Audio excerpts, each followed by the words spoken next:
Es un honor tener una película mexicana como Un cuento de pescadores, La maldición de la milingua.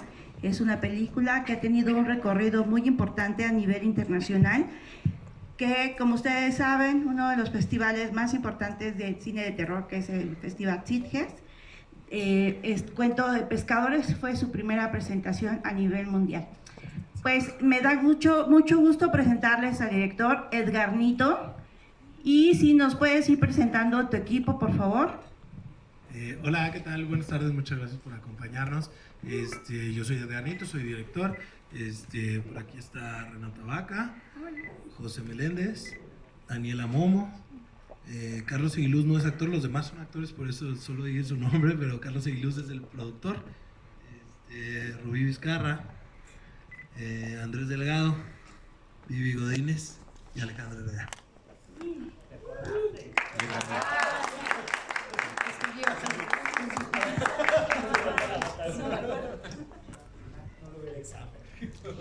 ¿Nos puedes platicar un poco, Edgar, de dónde nació la idea de hacer este proyecto?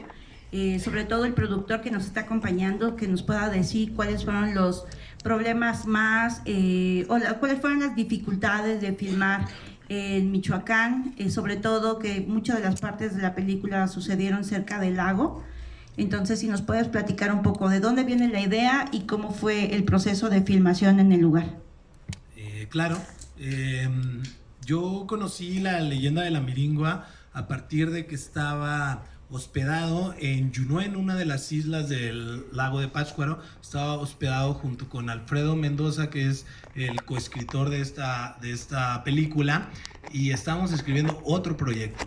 Pero mientras escribíamos, alguien de ahí nos vio y dijo: ah, qué bueno que son escritores, miren, aquí hay de regalo este libro que tiene relatos de la gente de aquí. Y en un tiempo libre, en la noche, ya habíamos terminado de trabajar, nos pusimos a leerlo y a mitad de la madrugada, cercano a las 3 de la mañana, llegó a nosotros un relato dentro de esos que hablaba de un poblador que tenía un encuentro directo con la Milingua, esta mujer de blanco que se le aparece a los pescadores y que hace que pierdan la noción de sí mismos y que se olviden de ellos mismos y terminen eventualmente ahogados en las profundidades del lago de Pátzcuaro. Al leerla, se fue la luz de la cabaña, se fue la luz de la isla, y pues nos dio cierto temor o la coincidencia, ¿no? Y eventualmente le echamos la linterna para seguir leyendo, y decía que el lugar donde se había encontrado a esta Milingua era exactamente donde estábamos sentados. Entonces ya era una segunda coincidencia. Después nos fuimos a la orilla o sea, nos fuimos caminando de ahí porque pues ya mejor vamos a movernos de aquí, y terminamos en la orilla del lago. Y le digo a Alfredo, lo que sigue en la leyenda es que nos ahoguen, vámonos de regreso, ¿no? Y como que esta serie de coincidencias nos fue la razón suficiente para nosotros de decir: es esto que estamos sintiendo, lo podemos transmitir en una película y estaría chido que lo sintieran los demás. Y entonces así fue que empezamos, y más adelante hicimos investigación, entrevistas con diferentes pobladores para saber otros puntos de vista de la leyenda, y eventualmente pues llegamos a la etapa de producción, de la cual Carlos les puede contar un poquito más. Hola, buenas noches, buenas tardes. ¿Sí se escucha? Sí. Pues justo cuando Nito y Alfredo regresaron a escribir más, o sea, a hacer como ya más investigación acerca de que sí querían hablar de algo relacionado con la isla y con sus pobladores, me invitaron a mí, fue en diciembre de 2021, y era para echarle ojos de producción a la isla, al lugar, a ver si lo que me iban a leer en la noche se podía filmar ahí, ¿no? Se podía realizar. Entonces, pues de entrada lo vas conociendo a la gente y dices: órale, pues aquí está tranquilo, se ve que hay muchas libertades, sin embargo, pues no es tan difícil llegar así con tu cámara y decir: oye, voy a hacer una película aquí. Entonces, fue un proceso un poquito de irse abriendo con la gente, encontrar a alguien por fuera, un primo que nos presentara al que era el jefe de la isla, y irle participando, decir: mira, aquí vengo con estos escritores y pues a lo mejor nos gustaría filmar aquí una película.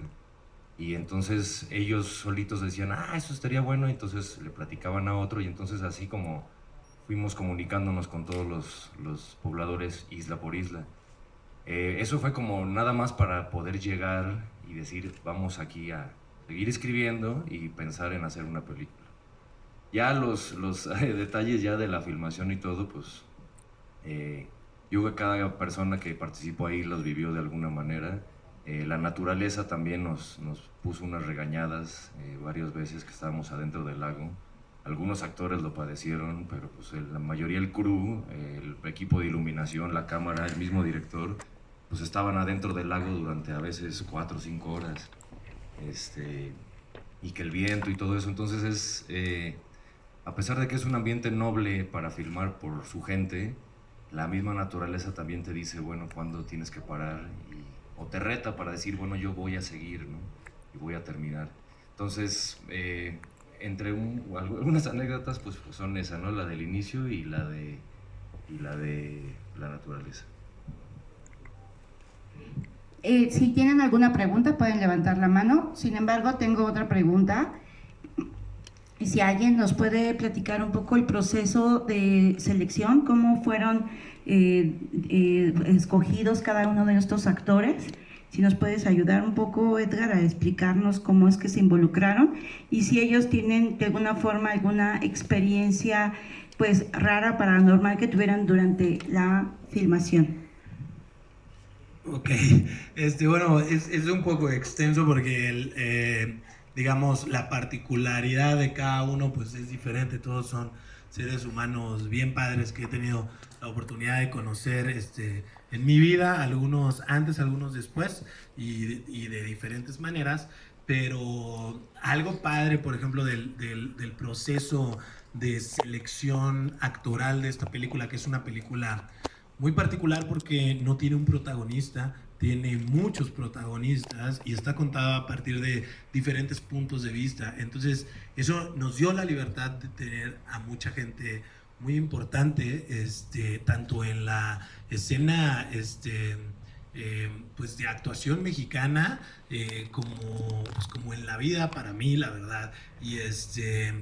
Y bueno, lo que se hizo fue que antes de comenzar con el proceso de casting de los actores ya consolidados o con más trayectoria, se realizó un proceso de investigación y trabajo actoral con gente de las islas. Se les invitó a niños, adolescentes, adultos mayores y adultos a participar en una especie de casting, pero más que nada al principio eran clases de actuación gratuitas y eventualmente los interesados, pues quien viéramos que tenía más ganas de estar, pues la intención era que actuaran en la película y de ahí logramos debutar a varias personas, muchos de la isla de La Pacanda, de Yunuen, de Tecuena, algunos de Pátzcuaro y algunos de Morelia. Por ejemplo, Vivi es de Morelia. Vivi la conocí en este proceso de casting y es tu primer película, ¿cierto? Sí, así es. Yo literal vi el cartel, me lo mandaron. Y fue una escapada que nos dimos a Pátzcuaro junto con unas amigas y dijimos, vamos a hacer el casting. Yo estaba estudiando teatro en ese momento, entonces hice todo el proceso, o sea, llegué a la Casa de la Cultura de Pátzcuaro, hice mi casting, me hicieron callback y pues afortunadamente me dijeron, tienes papel, y regresé. Esa fue mi manera de entrar al proyecto. Y verán el personaje que Vivi interpreta, pues es uno de los personajes con fuerzas más que más llaman la atención. Eso como en esa etapa de conocerlo, de conocer a la gente como de allá. Al mismo tiempo creo que después probablemente conocimos a Rubí, porque a Rubí la conocimos en etapa entre de afinar la escritura, donde le enseñamos el guión para ver qué pensaba, y Rubí, que interpreta a la Miringua, me comentó que, bueno, no sé si tú lo quieres. Sí, prácticamente a mí me ofrecieron el personaje directamente. ¿Sí me escucha? ¿Puedes tomarle otro micrófono, por favor? Gracias. Sí, me ofrecieron directamente el personaje de Miringua. Me presentaron primero el guión y fue para mí muy padre ver que trataba el personaje de una mujer que era muy blanca. Entonces yo a partir de ahí me super identifiqué y yo le dije a Nito así de, es que soy yo. Entonces, pues se me hizo muy padre, yo no conocía a Nito y fue muy bonito trabajar con él, trabajar con toda la producción, con todos los actores, super actores. Y pues nada, o sea, estoy muy feliz de estar aquí y de haber representado a la Miringua. Algo, por ejemplo, interesante es que normalmente en una película pues hay un proceso de dirección de casting más rígido en el que hay una persona dentro del casting, que estamos acostumbrados a ver en las películas, que pone un tripié enfrente y que actúa esta parte. Así no se hizo esta película. Justo la primer parte se fue Waldo Faco, que también es actor, y es director de casting, y Cayetano Guzmán, que son mis dos amigos que conozco que más hacen amigos en donde los pongas, y ellos fueron los que hicieron este primer contacto en la comunidad. Después Abraham Robert, que es el director en asistente y mi amigo también, conocía a varios de ellos y yo a algunos, y sin necesidad de tener este otro proceso muy rígido, nos íbamos invitando, ¿no? A Alejandra Herrera la conocí a partir de que platicamos con Abraham, y él había trabajado más con ella, entonces me tocó conocerla en este proceso. Los ejercicios que hicimos en la oficina eran un poco locos, pero estuvo padre. Luego Andrés Delgado ya había trabajado con él en una serie para Netflix. A Daniela Momo también llegó más o menos al mismo tiempo que Alejandra, por la recomendación de Abraham. A José Meléndez lo conocía de mucho tiempo como amigo, pero no habíamos podido trabajar juntos. Y a Renata Vaca también trabajé con ella en la misma serie donde había trabajado con Andrés. Y pues ahorita les dije todo rápido, pero si quieren les paso la pelota. Muy bien. Yo le tiré la bomba, yo le tiré la pelota. A Edgarnito le dije, oye, yo quiero estar en tu siguiente película, por favor. Porque vi que le estaba escribiendo justo en estas islas.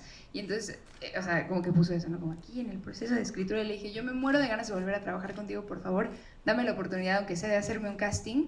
Y me tomaste la palabra, muchas gracias. Y me escribió y me dijo, oye, tengo esta película que está increíble. Este personaje creo que léelo, lee el guión y cuéntame qué te parece. Y en cuanto lo leí, me fascinó todo, la energía del guión, la historia que yo no conocía, la historia de la Miringua, y el resto es historia. Y él está aquí, qué emoción.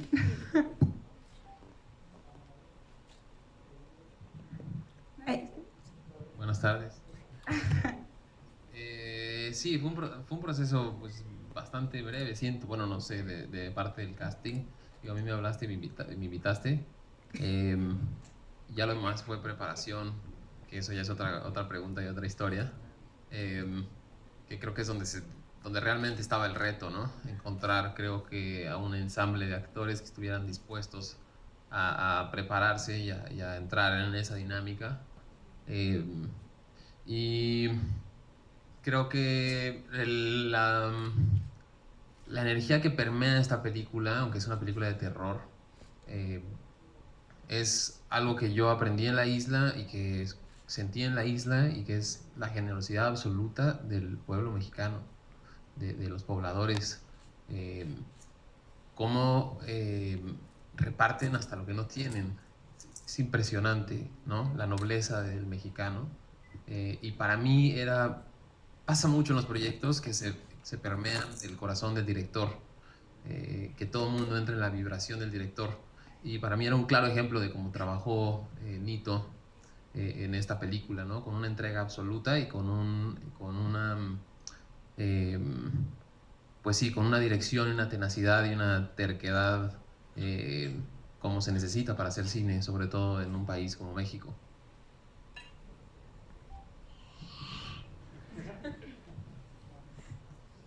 Y la pregunta que nos habían hecho por internet era que si tenían alguna experiencia paranormal que sucedió durante la filmación. Yo tuve varias, la verdad. Una nueva. En ocasiones, en las cabañas que nos tocaba quedarnos, pues yo compartí con diferentes actrices. Una vez fue con Rubí y otra vez fue con otro actor. El chiste es que a altas horas de la madrugada son cabañas, todo cruje, pero de que 3 de la mañana, hora del susto, yo cerraba o emparejaba la puerta y sentía cómo la abrían, o sea, yo estando dormida. Entonces, la primera vez yo pensé que estaba dormida, ¿no? Soñando, pero luego me volvió a pasar al siguiente día y yo ya estaba de que de este lado, la puerta aquí, entonces yo nada más sentía como se decía y yo nada más cerraba los ojos y, ¿no? O sea, la isla donde nos estábamos quedando, que es Yunuen, tiene unas vibras muy pesadas. Además, yo tenía que irme en ocasiones muy temprano para regresar a Morelia porque seguía estudiando. Y tienes que pasar por el panteón, ¿no? En la neblina. Entonces yo pasaba así rápido, porque sientes, o sea, como que te ven, como que nunca estás solo. Y también otra experiencia que no me pasó directamente a mí, pero me contó otro actor, que ahorita no está, pero que me dijo, nos quedamos juntos, ¿no? De que en la noche pasó el velador, ¿no? Y yo, ¿cuál velador, no? Entonces a la mañana siguiente fuimos a almorzar y estábamos platicando eso. Y el encargado de las cabañas nos escuchó y nos dijo, no, pues aquí no hay velador, ¿no? Entonces pues nos quedamos así. La verdad, está muy fuerte quedarse como a esas horas en la cabaña y siempre hay ruido, a todas horas hay ruido. Está muy tenebroso, la verdad. Muy miringuoso. Chicos, para que les dé miedo, si se escuchan, de repente hay como unas maracas, como unas pulseras. Todo el día de hoy, durante todas las entrevistas que tuvimos, de manera inesperada ha sucedido ese ruido. No lo hemos podido localizar y cada vez que dicen miringua, miringua, se escucha. A la de tres digamos miringua a ver qué pasa. Si la dicen 3 veces se aparece. Exacto, apaguen las luces. Está aquí al lado. Se transforma. ¡Se manifestó! Oye, pero sí es cierto eso de las sonajas, ¿eh? O sea, yo estoy intentando identificar. Ella traía el lavalier y creíamos que era su cabello y ya lo quitaron. Y es raro porque justo hay algo interesante en la película, es que la música está creada con instrumentos prehispánicos y hay muchos cascabeles y esto que está sonando es algo similar, pero no. Y aparte haría sentido con la persona.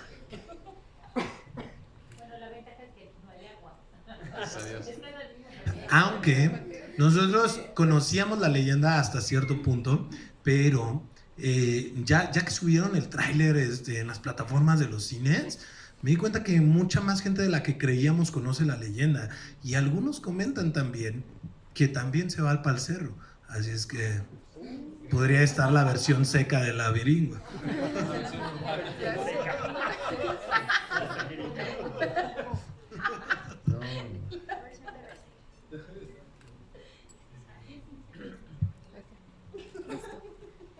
Pues sí, de hecho, a ver, justo esa historia no la habíamos escuchado porque hoy en la mañana pues sí que nos preguntaron esa y cada quien tiene una versión. Yo les platiqué cómo la conocí yo, pero creo que todos aquí de alguna manera les pasó algo diferente. Tú decías que escuchabas.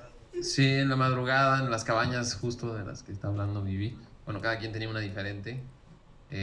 Yo no compartía con nadie, pero en el techo era una cabaña como con un tapanco y no había pues nadie arriba, era pues, así triangular el techo, ¿no? Y se escuchaban pasos 3, 4 de la mañana al grado de despertarte, ¿no? Medio como pisadas de caballo, o sea, fuerte, ¿no? Nunca he sido miedoso, entonces pues nada más tocaba intentar volverse a dormir, pero se dice que en realidad era el director metiéndonos sustos a todos. Ojalá tuviera yo tacones. se ponía unos tacones y se ponía zapatos. Ojalá tuviera yo tiempo para irlos a asustar. Eso es lo que ellos quieren creer, pero la verdad es que sus propias mentes sucias lo llevaron a sugestionarse y tener estos encuentros paranormales. Una O mujer sea, en tacones. No, y creo que ya estábamos asustados, como decía Renata, de que no nos gustaba dormir solos, ¿no? O sea, yo varias veces dormí también con Ana Díaz, así en la misma cama porque no podíamos dormir. En una ocasión estábamos Ana Díaz, Jorge, y la second, Paola, ajá, y pues ya todos estábamos bien miedosos y nos ofrecieron un cambio de cabaña ahí, porque había como ruido y así, y nos fuimos todos y todos nos fuimos a dormir así al mismo cuarto porque ya no aguantábamos el miedo, ajá, y Jorge se quedó en otra cama y también al día siguiente nos dijo, oigan, ¿no fueron ustedes a tocar a la madrugada? Y nosotros, ¿no? Ajá, a jalar unas patas. México lindo y querido. pues gajes del oficio de también probablemente pues trabajar en una película de terror. Algo que sí hicimos, yo por mi cuenta, pero se lo he escuchado hoy a Rubí que lo dijo, es que eventualmente, pues sí estás trabajando con fuerzas, pues del más allá, ¿no? Podríamos decir malignas, paranormales, lo que sea, ancestrales, dejémoslo así si quieren. Y sin duda para mí como director sí era importante pedir autorización y hacer una especie de ritual personal en el que no me disculpaba, sino preguntaba un poco al más allá si estaba bien que contáramos la historia y cada día que veo pues que me acuerdo de cómo empezó esto y cómo llegó a mí, siento que a lo mejor de alguna manera la Miringua se manifestó para que contáramos su historia, ¿no? Aquí tenemos una pregunta. Hola, buenas tardes, vengo de Medios en Snooks, mi nombre es Diego, ¿y por qué no nos contaron varias historias y no solo una? ¿Por qué contamos varias? Sí, es algo bien curioso porque justo cuando hacíamos investigación sobre la leyenda, es una leyenda viva, está raro porque a veces las leyendas son como, dicen que allá se aparece, pero aquí la gente te dice, a mí se me apareció. Eso es bien diferente. No siempre sucede eso con las leyendas, más los tatas que los más jóvenes, ¿no? Las personas mayores. Pero justo los tatas lo platican de diferentes maneras.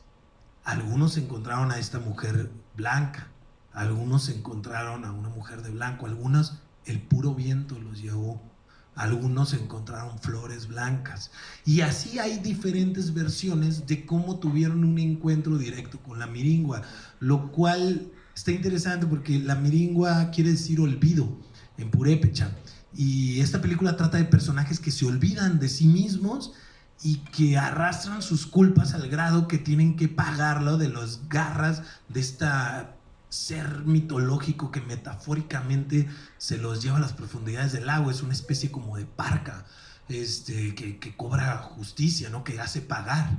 Entonces, al estar preguntando como diferentes puntos de vista, me doy cuenta que pues, la leyenda sigue viva en toda la región, en todo el lago, y que es importante que no la cuente una persona que fue acechada por la Miringua, sino que es algo que flota en el lago, ¿no? Que en sí mismo es un personaje. Por eso era importante contarlo desde diferentes puntos de vista. Gracias. Hola, aquí. Hola, ¿qué tal?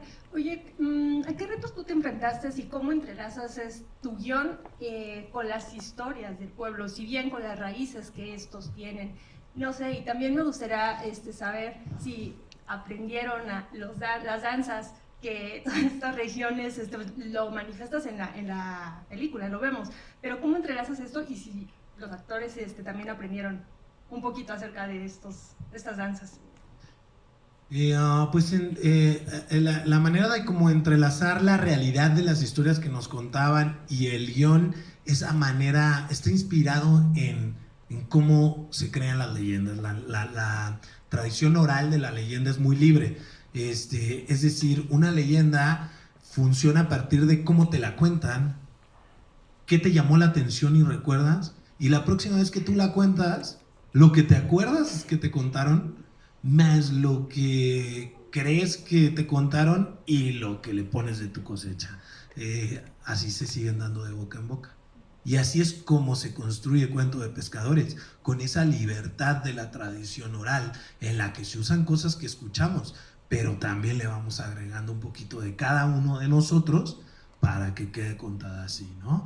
Y sin duda hay muchas cosas de lo que el propio lugar y la propia cultura tienen que están en la película, porque al ser una leyenda purépecha, con origen en este lugar, para mí era sumamente importante que se contara ahí, en esas islas, en esos lugares y con la gente de ahí. No solo en cuestión, como ya dije antes, que debutaron varios actores de la zona, sino también nos ayudaron en la producción, en la logística, en la alimentación. Y ahora que dices como la convivencia con los actores, pues muchos tuvieron clases particulares de pesca, para usar una atarraya, para remar en una canoa, que son de difícil equilibrio, no es un kayak ya construidos, son complicados, a usar una lancha de motor, etcétera. Y ahorita les paso para que les platiquen ellos, pero lo que decías de los bailes, no creo que no aprendieron a los bailes ellos porque están haciendo otro personaje mientras los bailables, pero para mí sí que era importante que estuvieran estos, porque yo sí que bailé el baile de viejitos cuando era chiquito y era muy importante que estuviera ahí. Bueno, creo que yo puedo decir también algo al respecto de lo del baile de los viejitos. Yo que soy de Morelia, pues crecí viendo el baile de los viejitos en las plazas, ¿no? O sea, creo que estoy muy orgullosa de la manera que está retratada como Michoacán, y en especial Pátzcuaro, porque Pátzcuaro, o sea, de verdad, yo vivo a 40 minutos de Pátzcuaro, ¿no? Más o menos. Entonces, mi primer viaje vívido que tengo en mi memoria es ir a Pátzcuaro. Entonces, yo me acuerdo que hasta me daba miedo cuando estaba muy chiquita las máscaras de los viejitos. Entonces, como que en mi mente y con las actrices que estábamos en ese momento, que es Perla y Ana, pues más o menos dimos como una repasada ahí con algunos grupos, pero creo que tanto Perla como yo como que lo teníamos un poco ya en la mente, porque es algo con lo que crecimos, en especial Perla, que es de la isla de La Pacana. Entonces, a mí me llena de orgullo la escena, no voy a hacer mucho spoiler, pero del baile, o sea, jamás me imaginé que me iba a tocar hacer esta representación, y estoy muy, muy feliz y muy contenta de que esté en la película. O sea, creo que es la manera correcta de visibilizar Michoacán.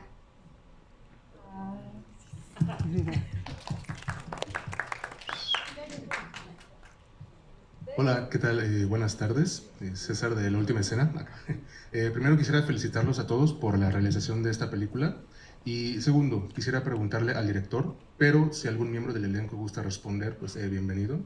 ¿Cuál consideran que fue el aspecto más exigente en la realización de este producto?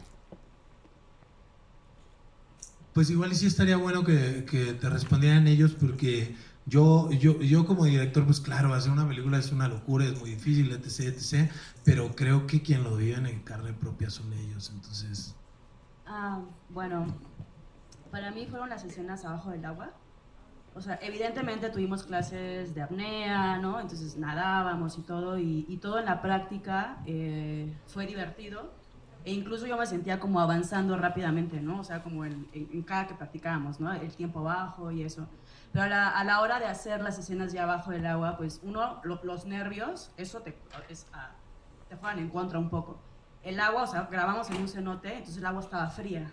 Y a eso, pues, por ejemplo, mi personaje está amarrado a una piedra, entonces era de noche, ¿no? Acabamos como a las 5 de la mañana ese día, entonces el frío, todo, ese tipo de cosas fueron lo que para mí fue un reto.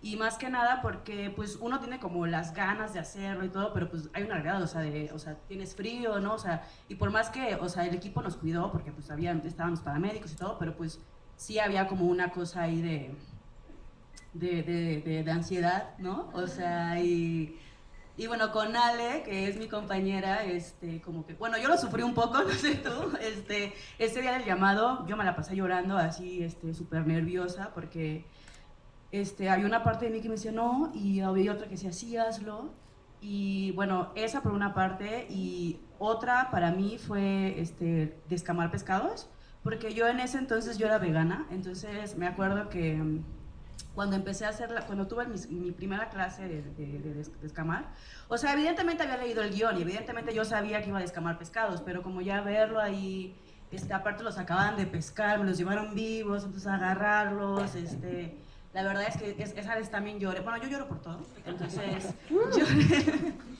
lloré muchísimo y nada, ya te vas acostumbrando, pero esos fueron para mí como los mayores retos, las cosas abajo del agua o en el agua, también la vez que la escena donde saltábamos y teníamos que nadar a la orilla, que también, o sea, no teníamos planeado que el agua estuviera helada, ¿no? Entonces, no, o sea, fue así como, o sea, todas esas escenas en el agua sí fueron como de un reto así muy cabrón.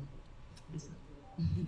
Como ven, justo hay varios retos. Esto que menciona ella como de los pescados y así, tiene que ver con la manera en la que decidimos filmar la película, ¿no? Del lado de una comunidad pesquera, que su alimento y su sustento es ese, el día a día.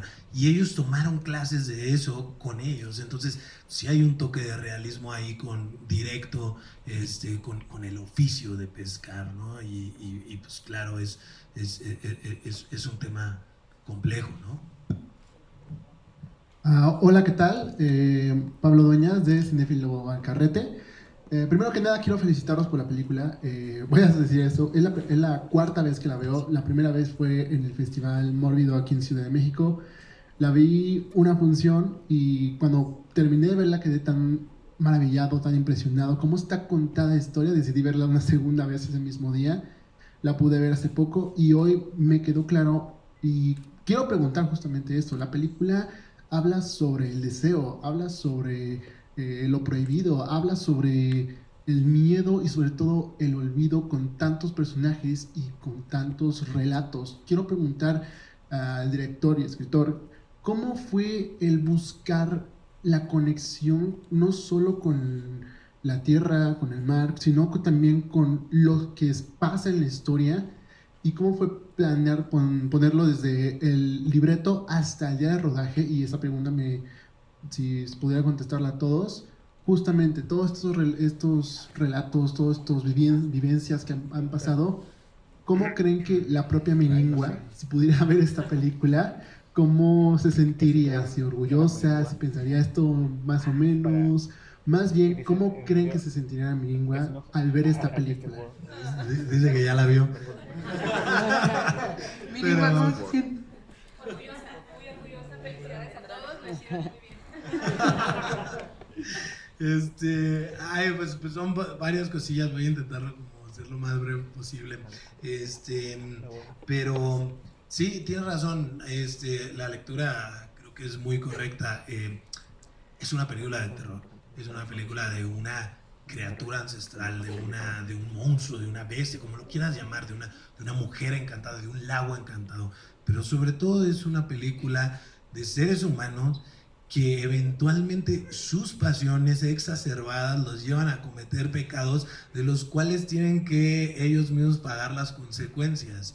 Y ahí es donde está el verdadero monstruo, adentro de cada uno de ellos. La Miningua está adentro de cada uno de ellos y la Miningua ya físicamente puede interpretarse como una representación metafórica de su propia maldad, pero al mismo tiempo ahí está.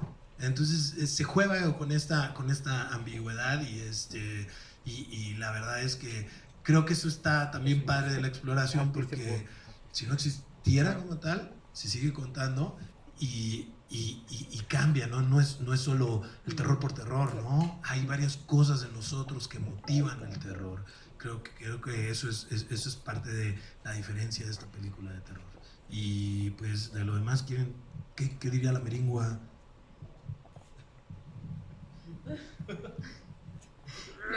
Yo la verdad siento que, por lo menos de mi parte, creo que la Miningua sí aceptó que se hiciera esto.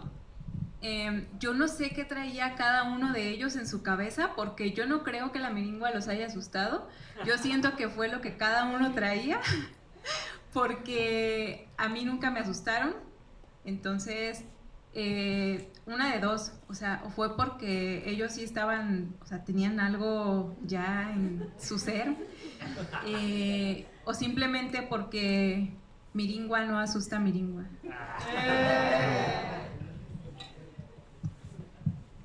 Muchas gracias. Gracias. Artistic World. Hola, muy buenas tardes. Vengo de Snooks Artistic World y quería preguntarles si realmente ustedes creen en la miringua, cada uno de ustedes, y sinceramente, si creen en la miringua o simplemente no creen nada o prácticamente les da un poquito igual y nada más. Hicieron la película por el guión prácticamente, pero me interesaría saber su sincera respuesta si sí creen en la miringua. Miringua, perdón.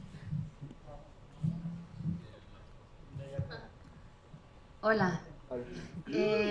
Creo que llámese Miringua, sea México o otro lugar, siempre hay leyendas que sean alimentadas por nuestras energías, por nuestros pensamientos, por nuestro comportamiento. Y creo en eso, porque como decía Edgar, bonito, es parte también de una leyenda, no es nadie sin el pueblo, sin quien la cuente, ¿no? Entonces creo que hay una dialéctica interesante. También respecto a la otra pregunta que tenía como inquietud por contestar, creo que algo que, no sé cuál era la palabra que usaste, era como el riesgo, como que cuál fue el reto como más grande. Para mí siempre es el compromiso con la persona, con el ente, con la comunidad de la que estamos hablando, porque como actores pienso que a veces es muy fácil llegar a un lugar y decir, pues voy a actuarte como ves. Creo que no. Creo que nuestra labor moral, social y artística es estar comprometidos con la otredad y con todo aquello que que venga de él, ¿no? Sus pensamientos, cómo hablan, cómo se mueven, cómo respiran. Cada uno con su ritmo de ciudad, pues llegas ahí a un ritmo distinto, ¿no? Y lo puedes leer como tranquilidad o como pesado. Entonces creo que también esa era algo exigente, una exigencia, pues, como el compromiso, como mensajeros, como intérpretes, con aquellos de los que vamos a hablar, siendo mexicanos, pero pues no somos de ahí, ¿no? Por desgracia, pero bueno, como ese compromiso y hacer lo necesario para siempre comunicar la verdad.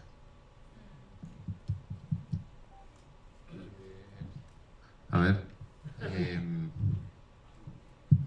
yo voy a contestar con una sola palabra, sí creo. 2 palabras, perdón. Pues creo que yo no creo tanto en lo paranormal, pero me asustaron estando despierta. Entonces yo creo que son demasiadas coincidencias. No, o sea, hay cosas para las que no tengo una explicación que me pasaron. O sea, literal vi cómo se me abría la puerta o lo sentí así, ¿no? Entonces, no sé si creo en todo lo paranormal, pero después de esa experiencia, mínimo en la miringua, sí.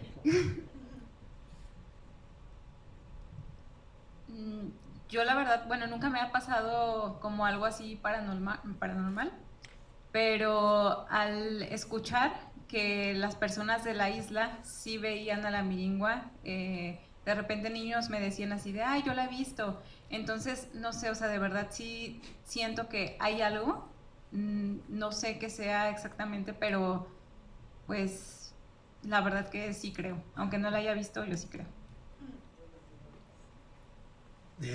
Pues yo evidentemente creo por algo. Llevamos a cabo, ¿no? Empujamos este barco para contar su historia y al poder contar la historia de ella, contamos la historia de mucha otra gente que está ahí con nosotros, que nos comparten sus experiencias. Entonces, sí. Yo creo que creo que somos energía y al final del día, y especialmente en ese lugar, como que se mueven muchísimas energías, y creo que la miringua como que se presenta de distintas maneras, ¿no? O sea, como Anita decía, de pronto en flores blancas, de pronto solo el viento, de pronto, entonces, yo sí creo en la miringua. En mi caso, yo creo fielmente en que el ser humano tiene la capacidad de crear a partir de lo que imagina y de lo que piensa. Entonces, por supuesto, y la puedes llamar de la manera en la que le llames, las leyendas, distintas formas de energía, la magia, el esoterismo, el tarot. Yo, la verdad, creo que el ser humano tiene la capacidad de materializar lo que cruza por su imaginación y por su cabeza. Pues sí, Por ejemplo, hace ratito hablaban algo de la isla y algo que cuando estábamos ahí, algo que tenía la isla es como este misticismo, ¿no? Y que te hace pensar y escucharte, y como, o sea, escuchas tu respiración, escuchas cómo palpita tu corazón. Entonces, ya de entrada, a eso en la noche, ¿no? O sea, con una neblina, entonces hay un misticismo y que te hace creer, ¿no? Entonces, sí.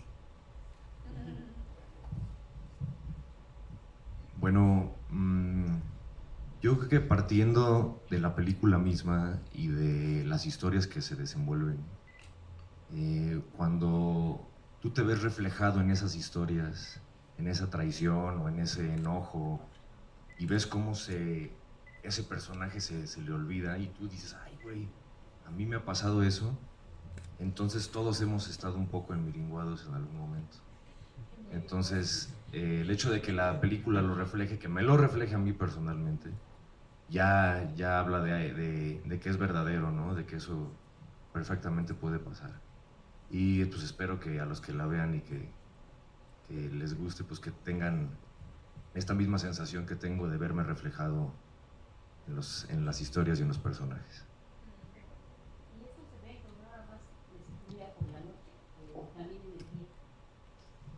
No, creo que no hay una diferencia de horarios. Puede suceder a cualquier hora, pero es más, o sea, siendo como en las leyendas a veces hay algo un poco como aleccionador, o como una especie de advertencia.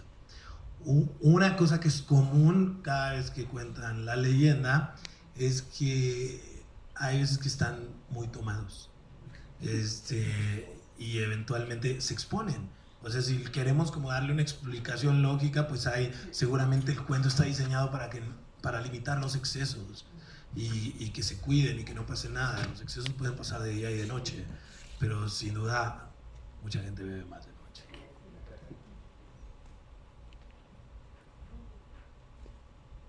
Aquí hay una pregunta que nos hicieron en redes sociales. Nos preguntan que en México en todas las localidades, en todas las ciudades, hay muchas historias de terror. ¿Por qué escoger una de Michoacán? Pues yo porque yo me la encontré estando ahí, pero te digo, hace rato platicaba que la semana pasada estuve en Solona y me hablaron de una leyenda que se llama el Casino del Diablo, donde una mujer bailó toda la noche con el diablo y se me hizo espectacular. Dije, deberíamos de ahora hacer el Casino del Diablo, ¿sabes? O sea, pues, ¿por qué? Porque esta es la que pudimos hacer ahorita, pero... También. ya puesto. Me encantan los casinos. Sí, por eso. Muy bien, pues muchas gracias por acompañarnos. Les recordamos que el 30 de abril, este miércoles, vamos a estrenar a nivel nacional. Para una película mexicana siempre es un logro que lleguen las películas a cine y sobre todo que sean a nivel nacional. Entonces realmente estamos muy contentos por toda la producción de Un cuento de pescadores, La maldición de la Miringua. Entonces los vemos en el cine. Gracias. Y recordarles que se estrena el 30 de abril, que es importante que se vea en eso, que es una película que se hizo para verse en pantallas, en todos los cines de la República. Por favor, no se pierdan Un cuento de pescadores, La maldición de la Miringua. Vamos a hacer unas fotitos, nos dan oportunidad, vamos a acomodar los sillones. Ahorita